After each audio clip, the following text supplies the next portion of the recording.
Pay close attention. What you're about to see is Bible prophecy being fulfilled.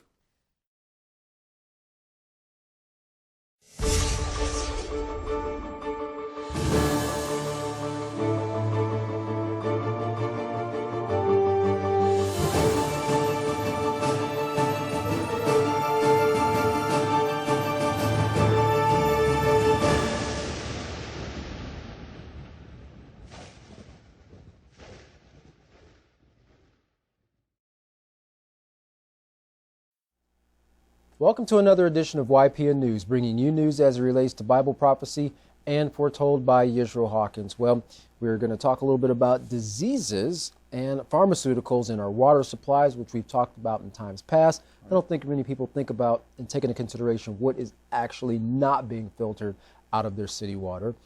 Protests are spreading as a result of an officer-involved death in Minneapolis there, Minnesota, and we're going to discuss a little bit of the topic between India and China. Two nations with over 1 billion people in each country are kind of at odds regarding their borders and who thinks what is right and what, whose is whose. But one of the things that people are concerned with is that both of these countries are nuclear armed. Right. Yeah.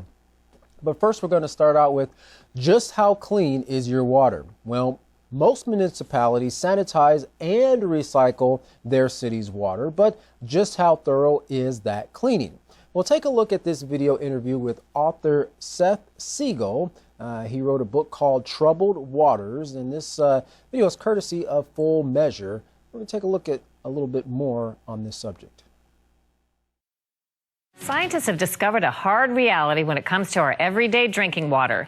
It's now loaded with a frightening array of contaminants, from pesticides to prescription medicine, that are not filtered out and can pose all kinds of health risks. We spoke to Seth Siegel, author of Troubled Water, about how this could have happened and the dangers it poses. When we're talking about what's in the water, what are some of the things that's in our water that might surprise people? Well, we know for sure and widely there are chemicals like PFOA, the active ingredient in Teflon. We know for sure there's something called PFOS, which is an active ingredient in the Scotch Guard that you spray on your textiles. Cancer-causing chemicals? Yes, definitely cancer-causing and endocrine disrupting, which means the fancy term for the fact that it affects your hormonal system. So pesticides and herbicides, they're created to interfere with the reproductive life of a weed or of an insect. Well, that then gets washed into the water supply. We humans start to drink it, and even though it's very small doses of it, it's affecting us as well. What are some of the pharmaceuticals, the medication that we find in our water, and isn't that cleaned out when there's normal purification process that goes on in municipalities? You would hope so. You would think so. I assumed so when I started doing the research for my book. We have examples of where, mostly through fish research, we discover that products that we humans use on a daily basis are now in the fish. 50% of the fish they studied in the Great Lakes had psychiatric drugs in their brains and in their organs. So Prozac, Alexa, and drugs like that, and generics. The only way it comes into the water supply is humans take those pills, they pee it out after they've taken it a few hours later. It gets flushed through the wastewater treatment system into a waterway, all perfectly legal, exactly compliant with the law. And then it gets uptaken in fish, it gets uptaken in our drinking water, it gets uptaken in the water we use for our irrigation. Was there a study that showed that hormones in the water is leading to what we would call transgender fish? Well, I don't want to call it transgender fish, but I will call it intersexual fish. One recent study studied 19 rivers, and they found that there was a very high level of male fish that were now growing eggs from the the only reason for that would be from the estrogen that is getting into the water. Now, some of that comes from birth control pills, some of that comes from animal feed, some of that comes from other natural sources. Now, whether it has an effect on human gender selection, that's a bridge too far, but there are people, not me, but there are people who have a suspicion that that may be the cause. We have federal agencies that we have paid billions of dollars to for this very purpose. I mean, there are a few things more important probably than protecting the safety of our water supply. So how has this been allowed to happen? Frankly, Cheryl, this is precisely why I wrote this book. It is not to write a book. It is to hopefully to launch a movement where people will say, I demand better oversight, and I demand better drinking water for myself and for my children.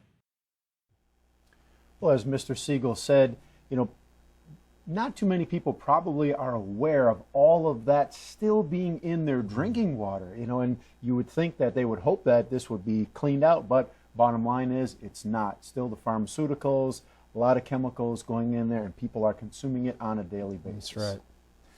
Well, in Florida, researchers are worried about the accidental discharge of untreated wastewater containing COVID-19 and are taking water samples to determine just how many people are sick in the area. Now, one doctor said that our wastewater is chock full of virus, and Miami-Dade began testing the water to determine the concentration of the virus in the sewage to determine how many people might be sick. Now, experts are concerned about untreated sewer water from broken sewer lines or contamination from flooding during hurricane season. And what takes place there is it all mixes together. It doesn't stay in the pipes or comes up out of the sewer, Right. and then gets back into, as we mentioned, the area drinking water or so forth. It filters back down in there, gets into lakes and so forth. That's right. That's right. Well, between 2015 and 2017, the city of St. Petersburg, Florida, dealt with accidental releases of raw or partially treated sewage. Beaches were also closed around the area because of high levels of fecal bacteria.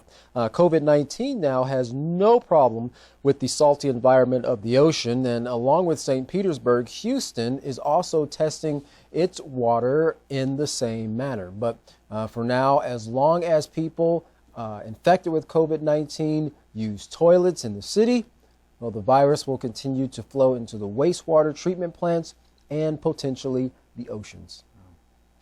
Well, in the city of Minneapolis, Minnesota, an investigation is underway as protests erupt in response to the death of George Floyd while in custody of the police. Now, the U.S. attorney on the case said that no decision has been made regarding the case, but that they are conducting a robust and meticulous investigation surrounding the events and the police officers on that evening. Now, the county attorney echoed those statements, saying this will be investigated expeditiously and thoroughly, saying we have to do this right. Now, this was said after protests over the death of Floyd turned violent. In Minneapolis, protesters set buildings ablaze that spread to over a dozen throughout the city. One person was found shot dead. Stores were looted, and many people had their businesses destroyed. In Los Angeles, protesters locked arms across the highway, halting traffic in downtown area.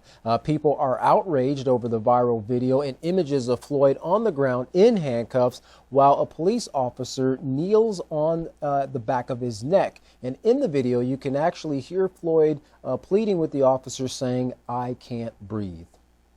Well, by the time medics arrived, Floyd was found to be unresponsive. Authorities are said to be involved. The authorities that are said to be involved in an immediate investigation in an effort to calm a city of angry protests who are demanding justice. Now, even though officers in the area tried to disperse protesters with tear gas and rubber bullets, they soon lost control of the crowds. As the chaos rages on, the mayor is asking for help from the National Guard. Now, federal and local law enforcement spoke regarding the investigation, saying that they are conducting a robust and meticulous investigation surrounding the events of May 25th, 2020, and the police officers' actions on that evening. President Trump stated that the sight of the video was very shocking and is asking the Attorney General to take a look at what's going on, but he didn't comment on what he thought should be done regarding the officer. Residents in the community are frustrated with the devastation brought about by the protesters, as the lives and the businesses of many people were destroyed as a result of these ongoing protests. The Minneapolis police chief said, "I'm absolutely sorry for the pain, the devastation, and the trauma that Mr. Floyd's death has left on his family, his loved ones, our community in Minneapolis, and," he said, "across the world." Well, video shows that the police officer, Derek Chauvin, who was leaning on Floyd's neck, along with 3 other officers, have been fired from the police department. Now, the mayor is calling for Chauvin's arrest. Chauvin has had 18 previous complaints filed against him in the past and has been disciplined twice. Now, currently, the National Guard has been activated, and Floyd's family, along with city officials, are begging for peace on the streets. Well, we're going to take a look at some of the other ongoing chaos, as it were, or conflicts that we see taking place in the United States, but also over in the continent of Asia, as China and India, two very populous, very large countries, are kind of at odds with each other regarding their borders. And we're going to also look at Jordan actually warning Israel of their annexation in parts of the area of the West Bank there. And we're going to turn over to our field correspondent, Larry McGee, for more on this. Larry, what do you have for us? Though it is becoming increasingly more difficult to do so, it is still nonetheless possible at this point to live desensitized and complacent, and to minimize and disregard the current explosion of global calamities and the implosion of all of the various support structures on which most people have been trained to rely. This sort of obliviousness and self-deception has been made possible in large part by the expertly crafted and hypnotizing laws of entertainment. But as many are now being violently and suddenly shaken awoke through the shock of the world's current state of chaos and scarcity, one fact is making itself apparent first and before others. There is no item more scarce in the world today than hope, with the exception of peace. There is war at every scale, small and large, micro and macro. There is no peace in the world. Hundreds of Chinese soldiers advanced into the disputed area of Ladakh, India this week as evidence of that. The incursion is reported to have come complete with temporary dwellings and heavy machinery. The situation is being described as a standoff, and a nuclear one at that, since both nations have declared nuclear weapons. At the moment, however, there are also reports that both countries have begun dialogue with the intent to reduce any further escalation, but the conflict is being framed as one of the worst the two have had in decades. Like the bond between two atoms of hydrogen and oxygen weakening and disassociating is like the bond between America and the EU, which is reportedly now doing the same. There are explosive implications for the breakup or breakdown of the alliance between the U.S. and Europe's strongest powers. But due to what is being perceived as overbearing and domineering either us or them sort of expectations on behalf of the U.S., some European leaders are indeed suggesting that Europe reconsider its relationship with America and begin thinking in terms of its own best interests, particularly with regard to trade with nations like China, with whom America is currently locked in a Cold War. The wars in the Middle East have not ceased at all, and there is a threat now of a breakdown in Jordanian-Israeli relations due to Israel's intention to annex certain areas of the controversial West Bank. The nation of Jordan has close ties to the disputed territory due to its large Palestinian population, which is urging the Jordanian government to take a strong stance against Israel and confront them concerning its latest ambition. There are open religious disputes also beginning to surface between the two nations concerning the Temple Mount, and the net result of it all can be taken from the Prime Minister of Jordan's recent remark that relations between the two nations has reached its lowest point in years. For YPN News, I'm Larry McGee. Good time, Jeff. Back to you. Well, Jordan not too pleased with that annexation there that Israel is planning, but remember, Jordan also has the custodianship of the Temple Mount, so right. They have other interests in the area as well. It'll be interesting to see if the two sides can work this out. Well, two countries who the United States has called enemies are teaming up to help each other out, despite threats from the U.S. Iran is sending oil tankers from the Gulf of Oman to the Arabian Sea, the Gulf of Aden, and then into the Red Sea and across the Mediterranean, finally crossing the North Atlantic Ocean all the way to Venezuela to deliver refined fuel and other essential chemicals to the country. Well, there are 5 oil tankers in all, making the incredible journey that covers over 10,000 nautical miles, taking well over a month to arrive at the Venezuelan port on the eastern coast of South America. As the oil tankers get closer to the country, Venezuela's Executive Economic Zone, or EEZ, President Maduro sent a Navy ship from the Bolivarian Armed Forces to escort the tankers the rest of the way, as promised.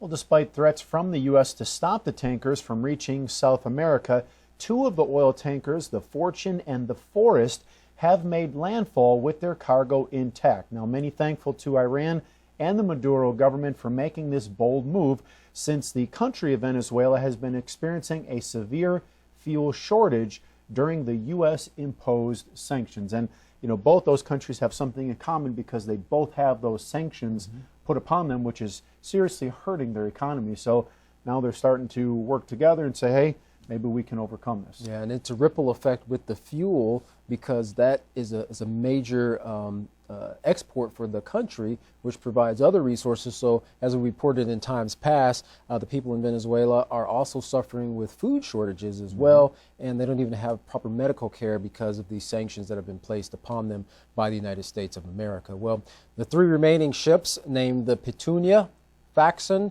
and Clavel, are still on their way across the North Atlantic and are expected to make it into port along with the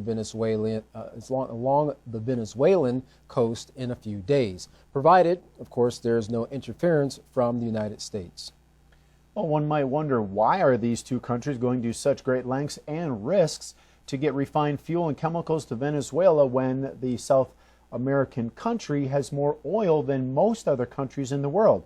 Well, the answer is simple. While Venezuela has an abundance of oil, it no longer has the resources to refine it. So without being able to refine it, it's not beneficial to them. They have to be able to refine it to be able to use it. That's right.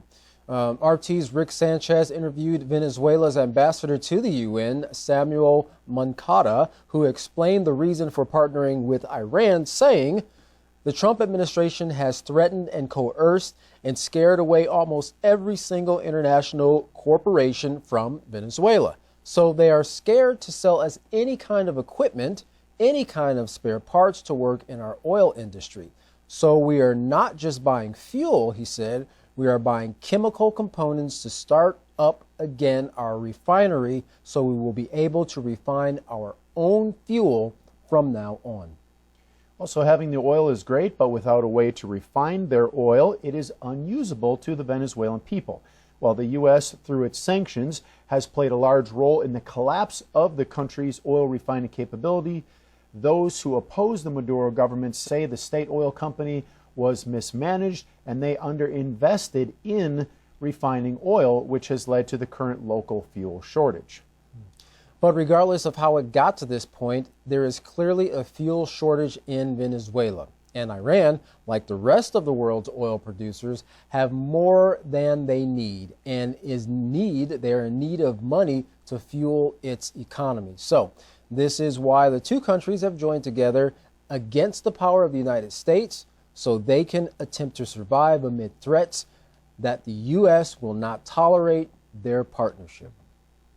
Well, finally in the news, the U.S. ambassador to Poland creating quite a stir with this bizarre tweet. It reads, "If Germany wants to diminish nuclear capability and weaken NATO, perhaps Poland, which pays its fair share, understands the risks, and is on NATO's eastern flank, could house the capabilities here."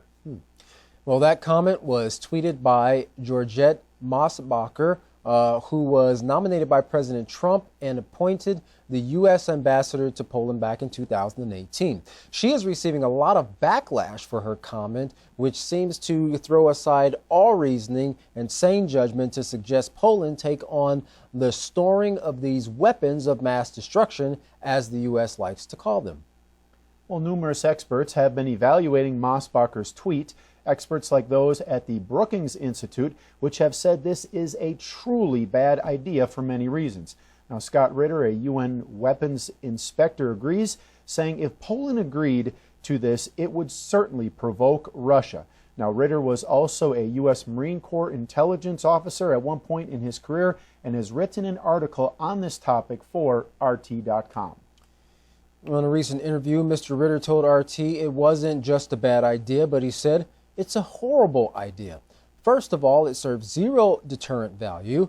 The whole purpose of having nuclear weapons in Europe is part of the NATO nuclear capability for its deterrence value. Anybody who actually thinks these weapons are going to be used or have a utility in combat," he said, "is suicidal and should get their mind checked." And that's not really the only time that we've heard somebody in a higher office, such as Mr. Ritter there, a weapons inspector, and also a intelligence officer, a former intelligence officer, saying that the use of these nuclear weapons is basically insane. It's not going to come out on anyone's benefit. And some have even referred to it as like a mass suicide, because once one country launches a nuclear weapon, the other country launches, it's basically almost guaranteed mutual destruction. Yes, it's mad, that mutually assured destruction that they actually talked about back in '76 when they came together for that TAPS report to show how great the devastation would be if it was just 1/3 of the nuclear arsenal between, at that time, Soviet Union and the United States were released. We're talking almost complete devastation to the northern hemisphere and eventually to the southern hemisphere as well. Right, and that's been 45 years, and since then the technology has still increased. Countries have still developed their nuclear weapons, making them much more powerful than they were back then. So we haven't improved at all. Only the situation has become a lot worse, and certainly a lot closer, as that the nuclear time clock there, closer to midnight, people see this nuclear war is coming. That's right. But if you would like to know what you could do to protect yourself and your family, contact the House of Yahweh. When you do, don't forget to request your free copy of the Prophetic Word magazine and monthly newsletter. Here's how. To contact the House of Yahweh, you can write them at the House of Yahweh, P.O. Box 2498, Abilene, Texas 79604. You can call them at 1-800-613-9494. You can visit them on any of their websites by going to Yahweh.com, YisraelHawkins.com, and Yahweh'sBranch.com. You can visit our website by going to YPNnews.com. You can email the House of Yahweh at info@yahweh.com. And for all calls outside the United States, please dial the number on your screen. And as before, don't forget the very beneficial and essential programs that are free, available online 24 hours, 7 days a week. The Yisrael Says and Ask Yisrael programs. You can find those by going to YisraelSays.com and AskYisrael.com. Well, in a very uncertain time, one thing is for certain: a solid, concrete, and guaranteed to help you message from Yisrael Hawkins. Don't go anywhere. Up next, Yisrael Hawkins. From all of us here at YPN News, I'm Jeffrey Heimerman. And I'm Katan Alexander. Thanks for watching.